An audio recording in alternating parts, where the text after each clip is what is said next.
This morning, I would like to bring you guys some new information, the most up-to-date information that I can regarding the situation with Ebola.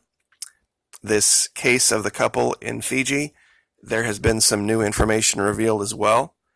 I'd like to share that with you, plus a chronological layout of the amounts of new cases and the amounts of deaths so that you can make the decision for yourself about whether you think this is something you should worry about or not and not have to worry about my opinion of it.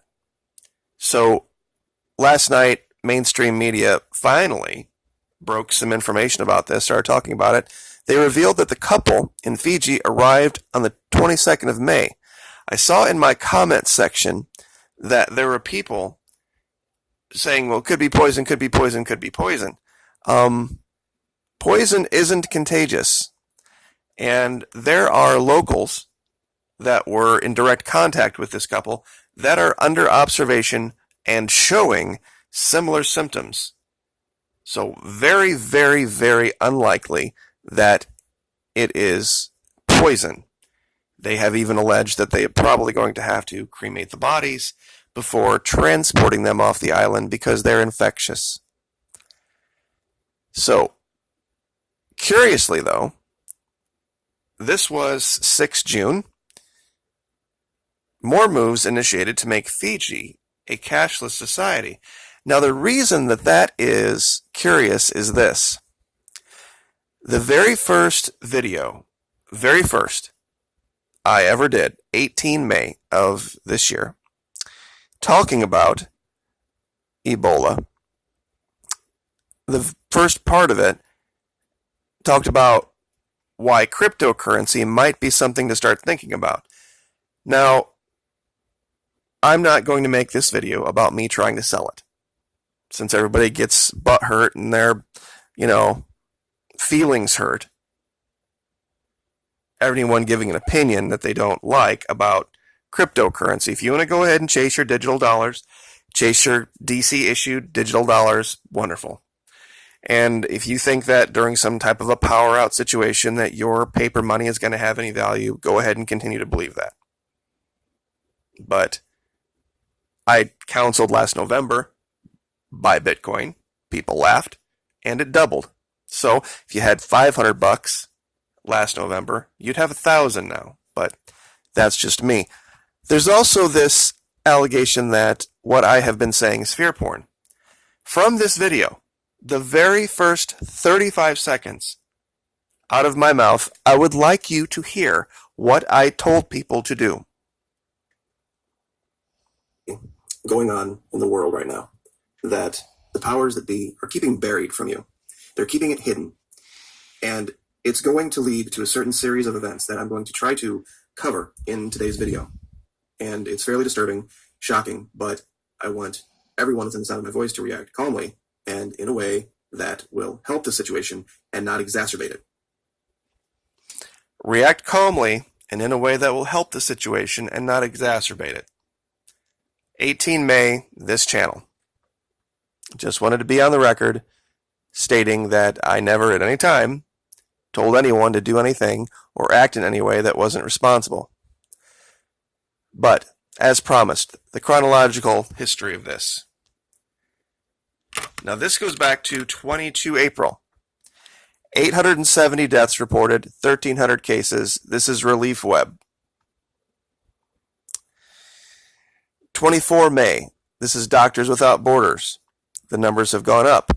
1,248 dead, 1,877 cases. 30 May 2019. 1,287 dead, cases approaching 2,000. 3 June. Ebola cases in the DRC hit 2,000. Daily case rate more than triples, meaning that from 1 August to 24 March, they recorded 1,000 cases. From 24 March to 3 June, they recorded another 1,000 cases.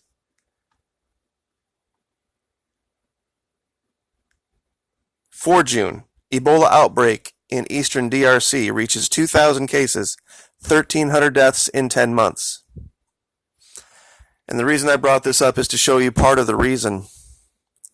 Cardboard boxes. That's how they bury them.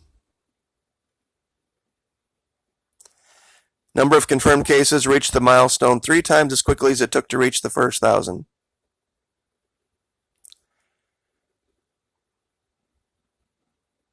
"24 hours ago, this would be 5 June. ISIL claims deadly attack in Ebola-racked eastern DR Congo. And the numbers have gone up again. Ebola surges. The new number, as of yesterday, 1,354 people. And all they are reporting now is that the number of confirmed cases is just over 2,000. No specific number.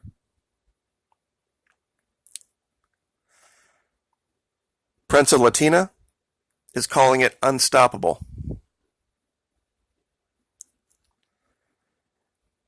And this picture I brought up, once again, just to reaffirm what's going on and why. It's jumped from one side of the Democratic Republic of the Congo, the country, Democratic Republic of the Congo, to the other side, over 1,000 miles. They were worried about it moving literally just down the road a couple hundred miles to a city called Goma. And they thought they had it under control as far as where it was going and how it was progressing. Now they have no idea. They have absolutely no idea. And this is part of the reason why. Because of the fighting. Because of people with vehicles.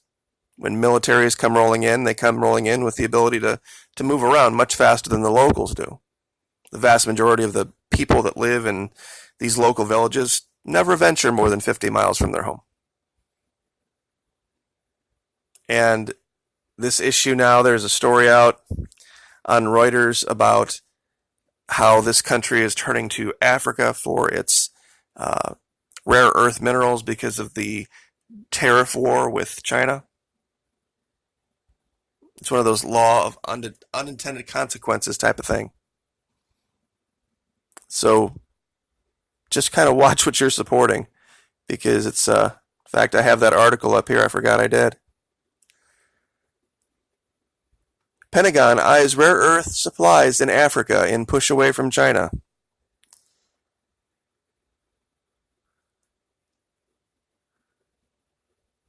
It's not like there's just never-ending sources of this stuff just anywhere we want to find it. And there was a story that I was going to cover regarding Venezuela. There's a tape recording of our current leader. Well, I shouldn't say our current leader. The Secretary of State. And he basically says everything this channel has been saying for the last year about the opposition, about random guy named Juan, about who those people are. That they couldn't guarantee that random guy named Juan would even be the leader of that country if they were to get rid of Maduro. Too many other forces aligning to jump out in front as soon as DC did its dirty work. They can't, they have as big a problem with each other as these different factions of the opposition, so to speak, as they do with Maduro. I mean, they all agree that Maduro must go, but the only reason they all agree that is because they want to take power for themselves to enrich themselves. And that's pretty much what Mike Pompeo was caught on tape saying. But do understand that there are a lot of things going on right now in the world that are being kept from you, but this is the biggest one that could kill you. And I've just given you the numbers. You can make the decision for yourself and do what you want to, but in Fiji, it's serious for these people. It's real for these people. And they've probably already done the risk reward analysis about this.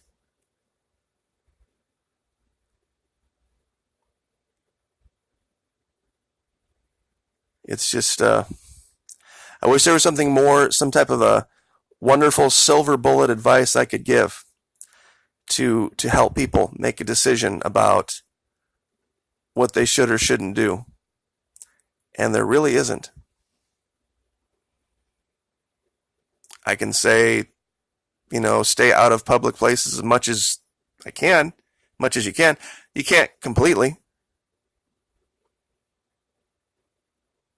but you can take good precautions and avoid large crowds. I wouldn't be on a plane for any money. I wouldn't be on a bus. I wouldn't be in an Uber.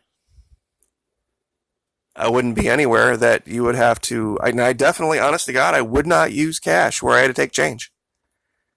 I would never, if somebody reached into a cash drawer, I don't care where they were right now, and attempted to pull out bills and hand them to me, I would not take them. Under any circumstances would I take them.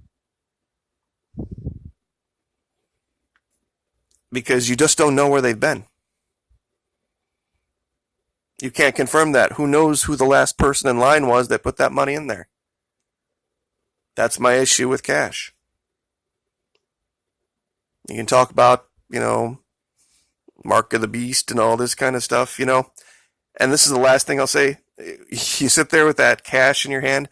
It's a piece of cotton and paper and linen with ink on it, and that ink has scrawled on that paper all sorts of satanic Illuminati images.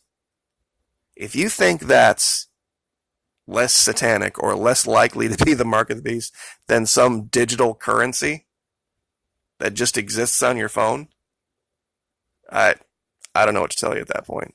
So, just seems a little odd, but I guess we'll leave that there. Like, share, subscribe.